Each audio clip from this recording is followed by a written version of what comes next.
Desde la capital de los Estados Unidos, transmite Washington TV. Ok, bueno, hoy nos iniciamos 2026. Un feliz año a toda nuestra audiencia en nuestro primer programa Debate y Consenso, bajo la conducción de Leonardo Prieto y este servidor René Núñez Rodríguez. Hoy hemos invitado a un compatriota,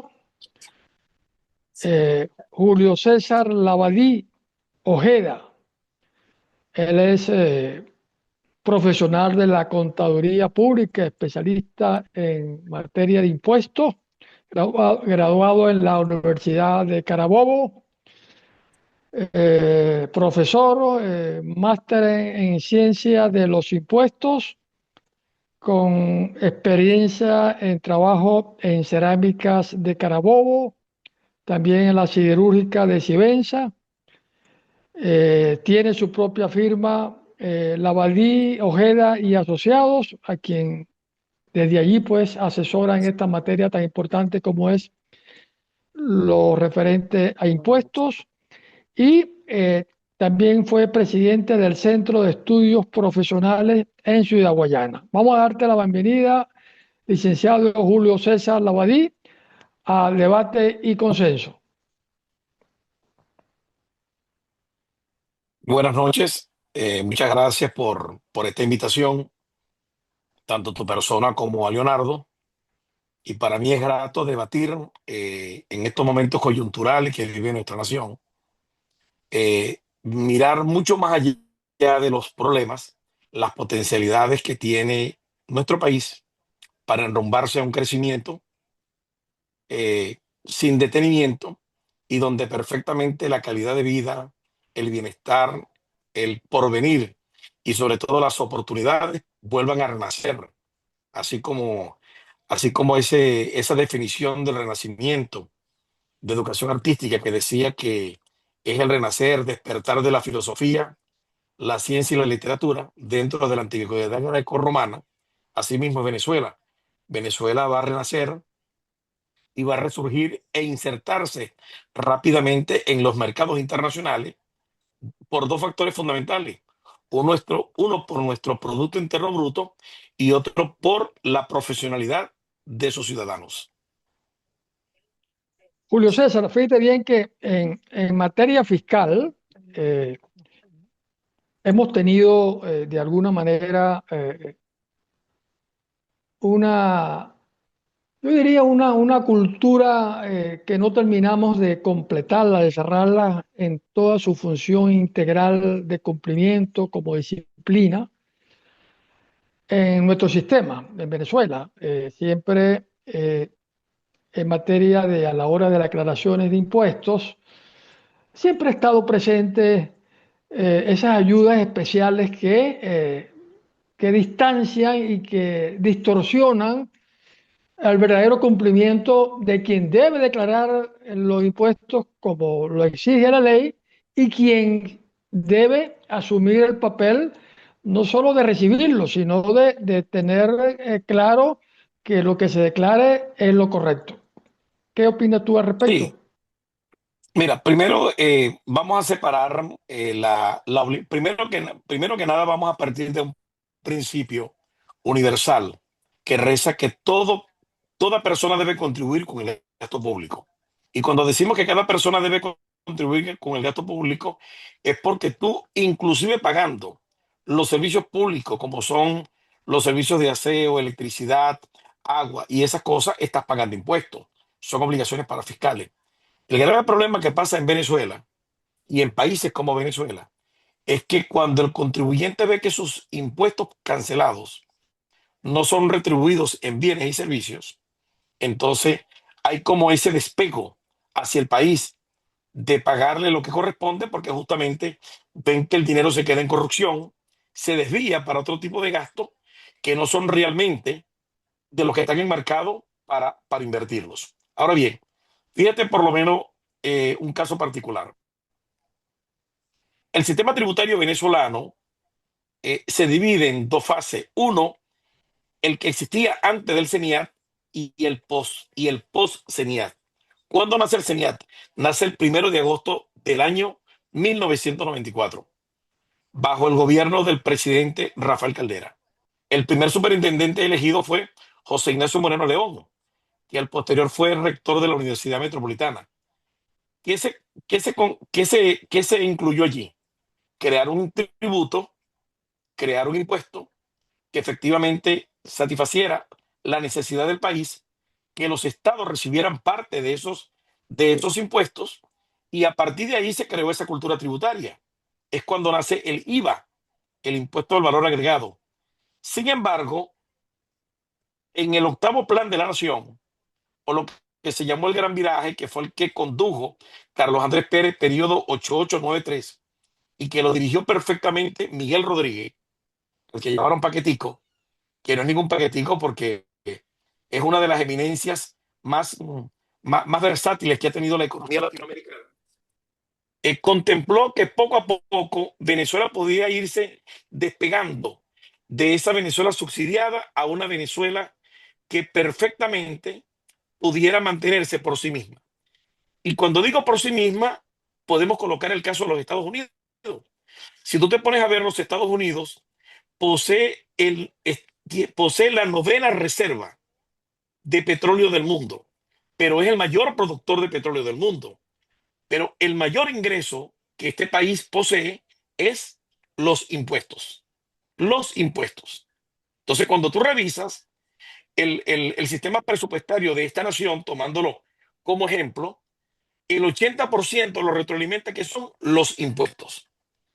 Pero la gente tiene disciplina en pagarlo porque la gente sabe que el impuesto cancelado en esta nación va retribuido en bienes y servicios, en salud, en vivienda, en comida, en transporte, en fin, en seguridad. El problema de Venezuela es que la gente es un país inseguro, con una alta inflación, donde los salarios no alcanzan, donde realmente tu capacidad contributiva está por debajo de lo que debe ser, y entonces efectivamente en el momento de declarar, como tú dices, se buscan los elementos de elusión, de evasión y de defraudación para no cancelarle a la nación los impuestos que debe ser. En una reforma, en una reforma donde efectivamente los recaudados se pueden causar hacia los beneficios, efectivamente veríamos el comportamiento de otra manera del ciudadano.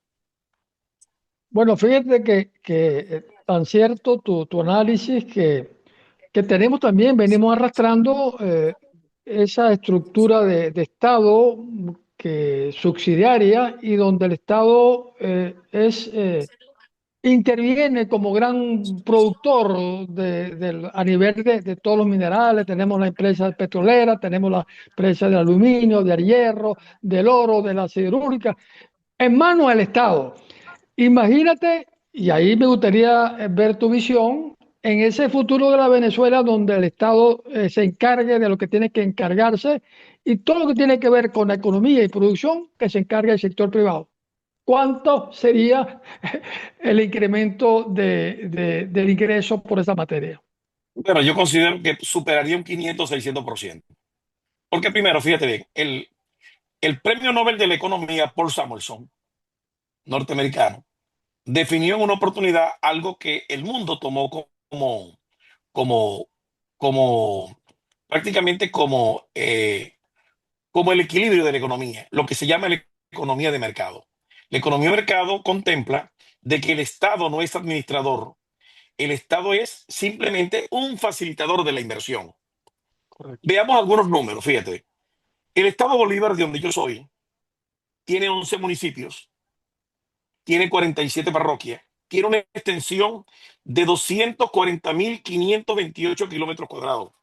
Cuando tú revisas la extensión del Estado Bolívar y lo comparas con estados como Carabobo, te consigues por lo menos el estado Zulia tiene 63.000 kilómetros cuadrados, Carabobo tiene 4.650 kilómetros cuadrados, el estado Táchira tiene 11.160 kilómetros cuadrados, el estado Anzoátegui tiene 43.300 kilómetros cuadrados y el estado Bolívar tiene 240.528 kilómetros cuadrados. Ahora bien, en el estado Bolívar tenemos los 6 principales fluviales de Hispanoamérica: el Orinoco, el Caroní, el Caura, la Paragua, el Cuyuní, el río Aro, río Cuchivero, Parguasa y el río Ventuari.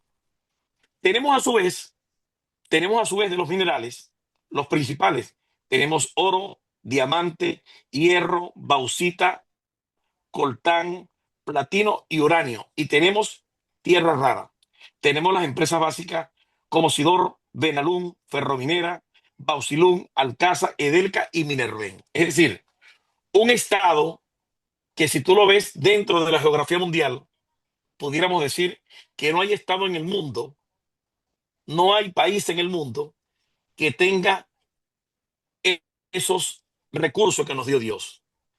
Pero cuando tú revisas el presupuesto del Estado Bolívar, equivale al presupuesto de la parroquia más ínfima del territorio colombiano. Entonces, la pregunta es, ¿cómo un estado tan extenso con tantas riquezas tiene realmente que vivir de la mendicidad del poder nacional, cuando perfectamente los recursos obtenidos en cada uno de sus empresas, los recursos internos, nuestras reservas hídricas, nos dan perfectamente para ser un estado sustentable? Pero ¿cuándo funciona eso?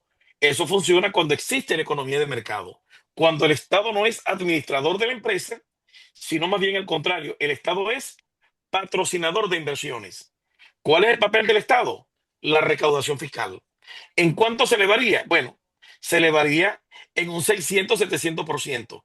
Entonces, veríamos entonces un nivel de calidad de vida de un Estado como Bolívar, uno de los mejores del mundo. Porque si esos recursos provenientes de esas recaudaciones se invierten en educación, no solamente tendríamos la UDO, la UNEC y la UNECPO, tendríamos 10 universidades, tendríamos 10 hospitales universitarios, tendríamos perfectamente, ¿qué te puedo decir? Una de las mejores plataformas de pistas y autopistas a nivel nacional, que perfectamente nos pueden comunicar por vía terrestre o por vía de tren, desde Santa Elena de Guairén hasta el municipio cedeño, Caicara del Orinoco, pero no contamos con ello. Entonces, a lo largo de todo este tiempo, este Estado lo que ha sido simplemente es aportador de su gran riqueza para el poder nacional. Pero al Estado no se le ha invertido absolutamente nada. Eso es. Entonces, la propuesta para un gobierno venidero es no ser administrador de empresas. Ese no es el papel ese no es el papel de un país. El papel de un país es promover la inversión privada. Y yo soy solamente el recaudador de los impuestos para entonces invertirlo en políticas públicas. Así es. Eso es. Bueno, y el ejemplo lo tenemos acá en Estados Unidos, donde el gobierno no, el Estado, el Poder Ejecutivo no es dueño, no produce nada. Todo lo produce el Nada, sector nada, eso privado. es. Imagínate, y Así estamos es. hablando de la primera potencia del mundo, estamos hablando del capitalismo Claro. que tanto se ha hablado, pero imagínense, el gobierno y vemos cómo se invierte en ese dinero.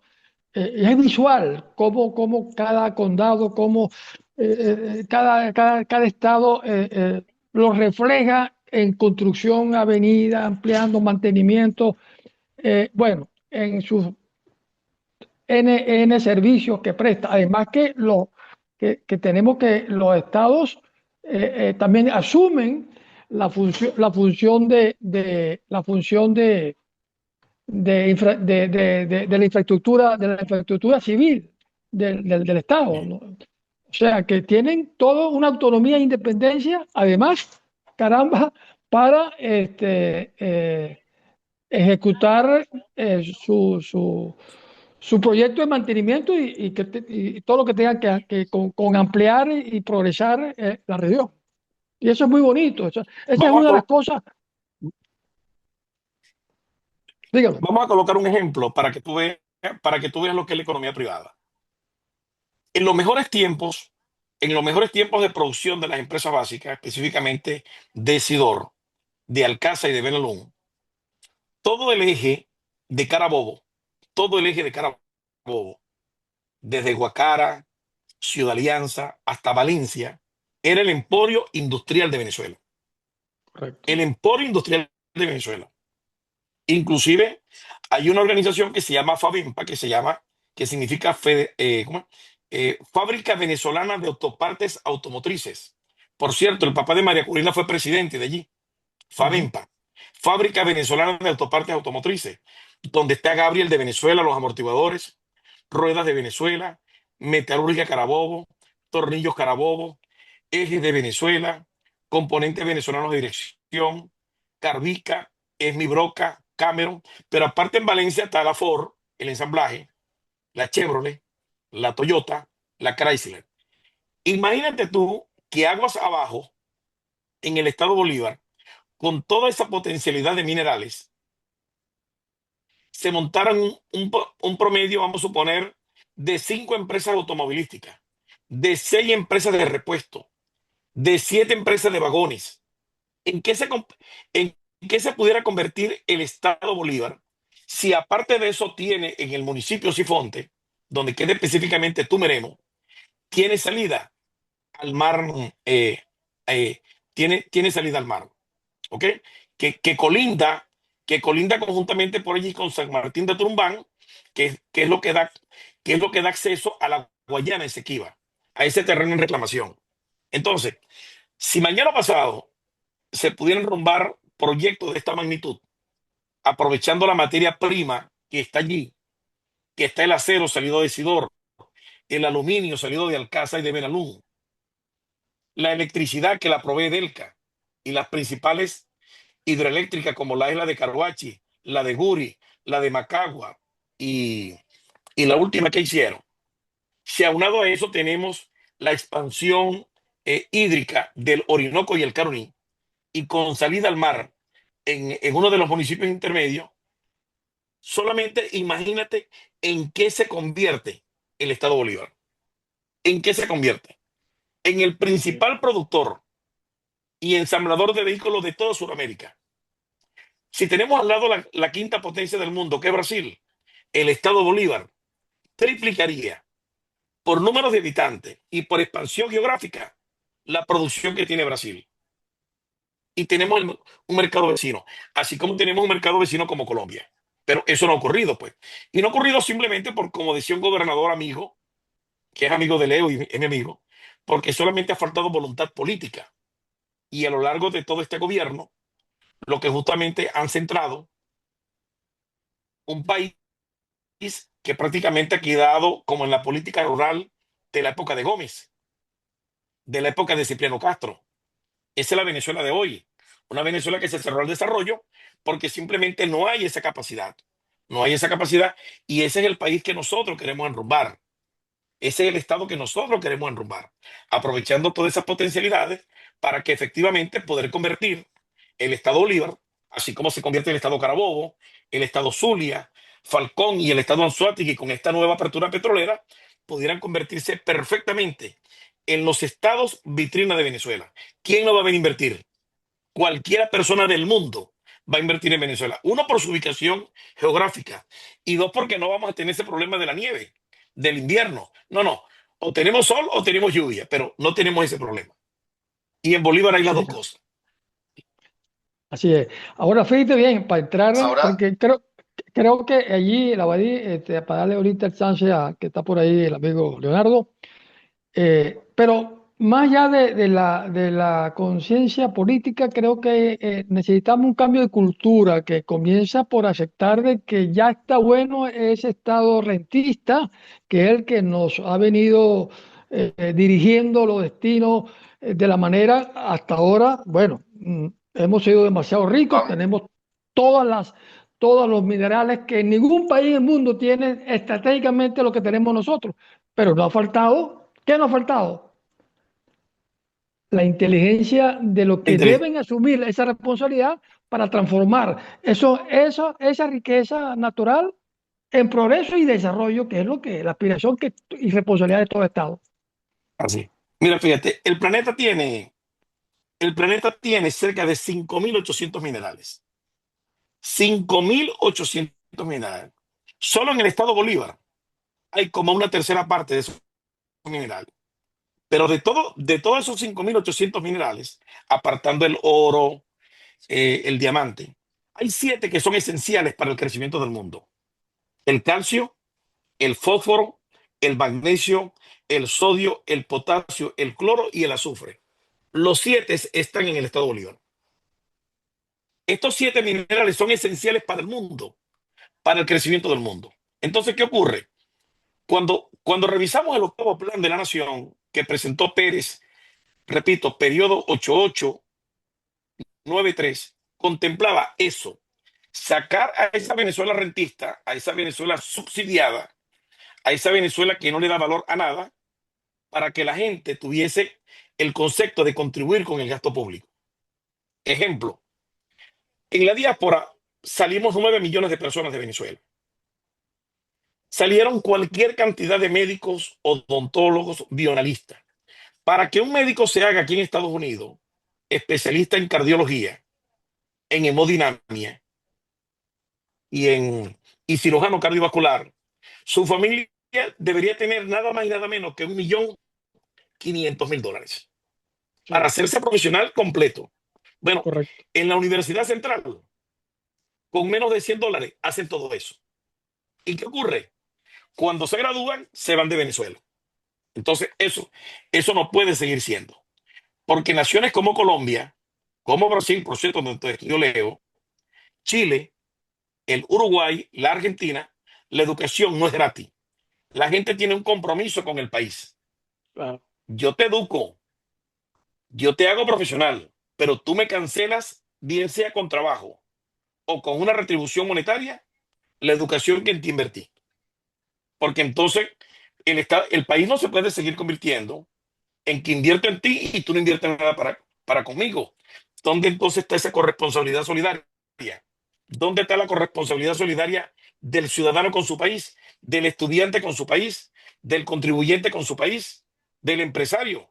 Entonces, si seguimos en una sociedad así, evidentemente va a llegar el momento en que vamos a desaparecer. Entonces, una de las cosas que se tiene que contemplar en el nuevo programa de gobierno, llámese Venezuela de oportunidades, llámese Tierra de Gracia, yo le daría un nombre más económico, yo no le daría un nombre tan holísticamente de esa corte, no, no, una Venezuela que se enrumbe hacia una verdadera economía sostenible, que las universidades puedan producir sus ingresos para sostenerse, que las gobernaciones que las gobernaciones y alcaldías tengan que tener la capacidad tributaria para poderse sostener. Yo te voy a colocar un ejemplo. La gobernación del estado Carabobo, dirigida por Enrique Sala Romer, padre. Por Enrique Sala Romer, padre. Llegó un momento en que el ingreso proveniente de los muelles de Puerto Cabello, un porcentaje que le corresponde, creo que era el 17%, y los ingresos obtenidos por los peajes duplicaban el situado constitucional. Es decir, no les hacía falta. ¿Por qué? Porque eran optimizados. Y también Didalco Bolívar lo experimentó en Aragua. También lo experimentó en el estado Miranda, Enrique Capriles. También Carlos Tablante lo aplicó en el estado de Aragua respectivamente. Inclusive Guillermo Cali en el estado Monagas. Lolita Millar de Castro lo aplicó en el Zulia. Orlando Fernández en el estado Lara. Es decir, hay experiencia. Pero si tú te atienes a que el Poder Nacional te envíe el presupuesto para pagar nómina, entonces pregunto, ¿cuál es el sentido entonces de las gobernaciones? Si tú tienes que tener una sustentabilidad Claro. de que lo que tú vas a dirigir va a producir los ingresos respectivos para mantenerse. Sí. Eh, Así es. fíjate esto, me escuchan, ¿no? ¿Me Sí, escuchan? Ok. Sí, Yo los perfectamente. escucho con un delay de 10 segundos más o menos. Pero a mí hay algo y estoy totalmente de acuerdo con lo que tú dices, eh, Julio, porque yo creo el Estado rentista, el Estado que le tiene que dar todo a la gente, que le tiene que dar vivienda, que le tiene que decir, esa misma constitución que nos han metido, no son viables. E incluso nosotros tenemos, creo que son 365 municipios, y yo creo que muchos de esos municipios no son capaces de sostenerse. Entonces, la pregunta es, ¿cómo existe un municipio que no es capaz de sostenerse? Yo creo que la verdadera libertad, y sobre todo empezando desde el ciudadano, es que el ciudadano se pueda sostener. Y cuando vas allí, la verdadera libertad y la verdadera independencia de una alcaldía o de un estado es el que se pueda sostener. Ahora, ¿cómo haces tú para explicarle a la gente que está acostumbrada a que le regalen las cosas, que no le gusta, ojo, no todo, pero que vienen de un sistema comunista que los enseñó a quedarse en su casa porque le iban a dar un bono, que si las mujeres salían preñadas, le daban un bono por cada muchacho? ¿Cómo planteas tú un futuro gobierno en un estado que llegue un equipo a decirle, mira, yo te voy a cobrar impuestos hasta por respirar, pero tú vas a vivir mejor? Dame una experiencia si la tienes cercana de otro país, pero ¿cuál sería el plan de enseñanza? Te voy a colocar 3 ejemplos. El presidente Bill Clinton nació en Arkansas. Arkansas es uno de los ayuntamientos más pobres que tiene Estados Unidos, pero tiene una potencialidad: la producción de tomate. La producción de tomate de Arkansas se convirtió en uno de los exportadores más grandes de los Estados Unidos. El municipio Pedro Padrechén del estado Bolívar era una parroquia del municipio Piar de Upata. Y cuando se convirtió en el año 2001 en municipio, automáticamente se convirtió, de forma automática, se convirtió en el primer proveedor de tanto de leche como de queso, como de carne de gran parte de Venezuela. ¿Por qué? Porque descubrieron su potencialidad. El presidente Nayib Bukele, caso reciente, después que pudo superar, acabar con las maras salvatrucha y todo lo que fue la delincuencia que mantuvo por décadas al Salvador prácticamente alejado del mundo, hizo una proposición. Le dijo a cada familia de una comunidad: ustedes deben de producir lo que consumen. ¿Pero cómo lo hacemos? Bueno, ¿en cuántas semanas se cría un pollo? Una gallina. Una gallina pone huevos. Si en esa manera ustedes comienzan a producir y a sembrar y a cultivar lo que ustedes... Yo como poder nacional les voy a comprar lo que ustedes producen para exportarlo. Y entonces eso gustó en la comunidad y él comenzó dando $1,000 a cada familia que se quiso anotar en el proyecto. Bueno, a hoy, el retorno, o lo que se llama el TIR, la tasa interna de retorno de esa familia, ya esos $1,000 están por un superávit de $8,000 a $9,000. Y el presidente Nayib Bukele logró colocar el café salvadoreño, que tenía más de 40 años fuera del mercado internacional, lo acaba de colocar como uno de los principales productos en la Bolsa de Valores de Nueva York. Pero aparte de eso, hoy por hoy está exportando para los Estados Unidos pollo y huevos. El Salvador, que estaba alejado. Entonces, esa es una experiencia que está allí, que es copiable, que es realizable. ¿Qué es lo que tiene que existir? Una propuesta gubernamental donde efectivamente ese estado parasitario, ese estado dependiente del presupuesto nacional, ese país dependiente de una bolsa de comida, de un bono, de una flojera, se acabó, se acabó. Sí, yo garantizo trabajo, garantizo alimentación, garantizo una moneda estable, pero lo que no puedo garantizar son familias pendientes de un WhatsApp, de una novela, de un chisme, de una comedia, en vez de un país productor. Y en esa medida yo considero que la gente comienza a insertarse. Fíjate, Leo, tú te recuerdas la experiencia de Antonio cuando dirigió la famoso, aquel programa del el proyecto de viviendas unidos por tu casa. Él regalaba el kit, la gobernación regalaba el kit el kit de infraestructura de lo que era la parte metálica, el techo y el cemento, y la familia colocaba la mano de obra. ¿Cuántas casas se construyeron en el estado Bolívar bajo su mandato? Yo creo que pasaron de 20.000. Entonces, esas son experiencias. Y también lo vivió Chile con Pinochet. Entonces, simplemente lo que tenemos es que adaptar un proyecto para cada comunidad y efectivamente sacarlo de ese letargo. Porque de lo contrario, el país no va a funcionar. Y eso comienza por la educación. Eso comienza como propuesta de país.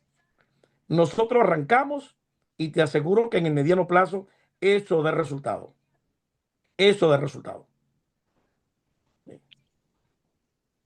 ¿Cómo tú ves ya en esta parte, yo diría, esa vinculación política en esa cultura que tenemos económica y productiva en Venezuela? ¿Cómo tú ves en ese futuro el papel de los sindicatos? Mira, los sindicatos juegan un papel fundamental en cualquier factoría, en cualquier área de trabajo. Pero yo considero que cuando los beneficios laborales contemplados en la ley del trabajo se cumplen, los sindicatos no tienen derecho de existir. Porque si tú tienes una política salarial de incremento anual basado en el porcentaje de inflación, vamos a suponer, se comienza con un salario de $500 y le dice que anualmente se va a ajustar a razón de la inflación. La inflación fue el 10%. Ya yo sé que para el siguiente año mi salario pasa de ser de $500 a $550. ¿Qué tiene que buscar el sindicato para con el patrono? Nada, porque el patrono le está garantizando todo.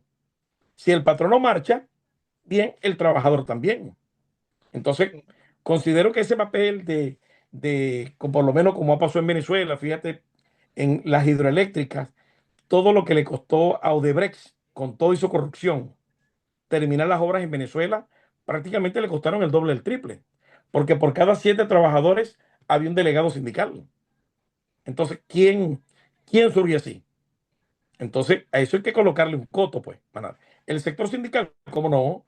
En la Cuarta República tuvo la Central de Trabajadores de Venezuela, la CTV, y perfectamente en una rueda ministerial, la CTV se centraba como ministro más a discutir los beneficios.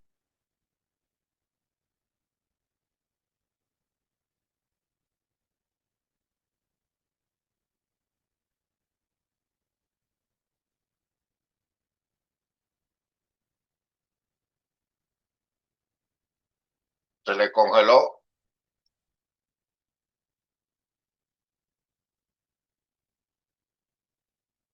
No, se congeló la imagen nada más, pero sí, sí, se escucha, se escucha.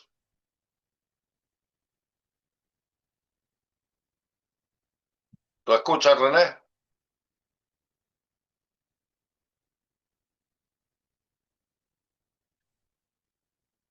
René, ¿tú escuchas?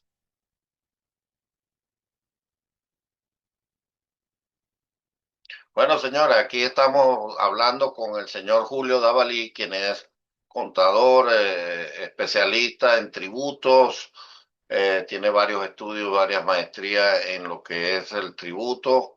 Se le fue se quedó congelado René y Julio. Bueno, señores, ya gracias a Dios estábamos llegando al final del programa.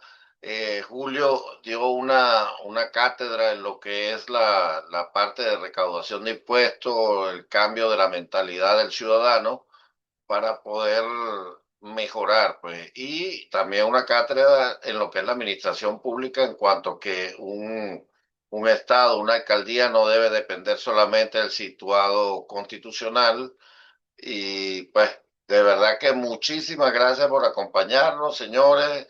Será hasta el próximo miércoles y por ahí viene una sorpresa. René va a tener nuevo compañero.